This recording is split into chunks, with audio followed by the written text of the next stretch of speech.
خوش آمدید ہمارے چینل پر۔ آج ہم آپ کو بلیک ہول کے حیرت انگیز رازوں کے بارے میں بتائیں گے، تو ہمارے ساتھ رہیں۔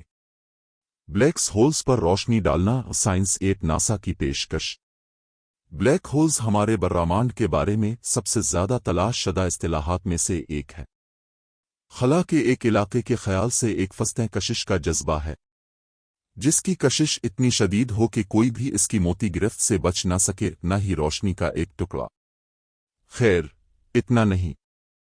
حقیقت میں جو کچھ ہم بلیک ہولز کے بارے میں جانتے ہیں، ان میں سے بہت کچھ ایک خیال نکلتا ہے۔ خیال ایک تمام بلیک ہولز سیاہ ہے، جیسا کہ ایونٹ ہاریزن ٹیلیسکوپ کی اس تصویر نے ثابت کیا۔ سیاہ گوہر کے ایونٹ ہاریزن کے قریب روشنی دیکھی جا سکتی ہے۔ یہ عام خلا اور اس خلا کے درمیان کی حد ہے جو سیاہ گوہر کی کشش سے متاثر ہوتی ہے، جس سے کوئی فرار ممکن نہیں۔ اس روشنی کا حصہ سیاہ گوہر کی کشش سے آتا ہے۔ یہ سیاہ گوہر کا اکریشن ڈسک ہے، گرد، گیس اور دیگر ملبے سے بنے ہوئے ایک چپٹے پینکیک جیسا ڈھانچہ۔ ربڑ اس ڈسک کے مواد کو مسلسل ایونٹ ہاریزن کی طرف لے جاتا ہے۔ روشنی بھی جیٹ سٹرمز سے آتی ہے، جو مادے کو ڈسک کے شمالی اور جنوبی قطبوہے کے ساتھ باہر کی طرف دھکیلتی ہے۔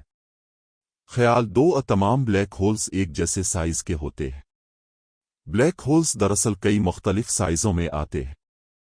چھوٹے بلیک ہولز عموماً ستارے کے نسبتاً مختصر اور پرتشدد انہدام کے نتیجے میں ہوتے ہیں۔ حالیہ کام سے پتہ چلتا ہے کہ درمیانی سائز کے بلیک ہولز کچھ فعال کہکشاؤں کے ناقلس میں پائے جاتے ہیں۔ دوسری طرف سپرمسو بلیک ہولز تقریباً ہر کہکشاں کے مرکز میں پائے جاتے ہیں۔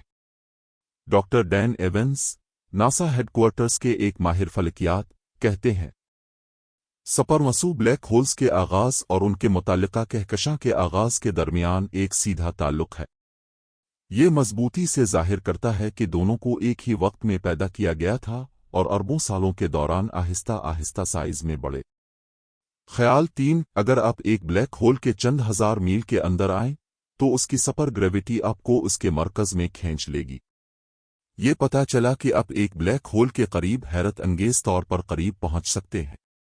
مثال کے طور پر، اگر آپ ایک ایسے بلیک ہول کے قریب آئیں جس کی کمیت ہمارے سورج کے برابر ہو، تو آپ 10 میل کے قریب پہنچ سکتے ہیں۔ تو تصور کریں اگر ہم اپنے سورج کو ایک ایسے ہی کمیت والے بلیک ہول سے بدل دیں۔ تمام سیارے اس کے گرد اسی رفتار اور فاصلے پر گھومتے رہیں گے جیسے وہ اب کرتے ہیں۔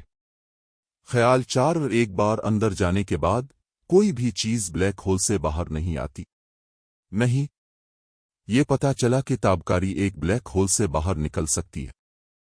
اسٹیفن ہاکنگ کی ایک شراکت ایک تھیوری تھی کہ ایک بلیک ہول کوانٹم مکینیکل معنوں میں اتنا گھنے نہیں ہے۔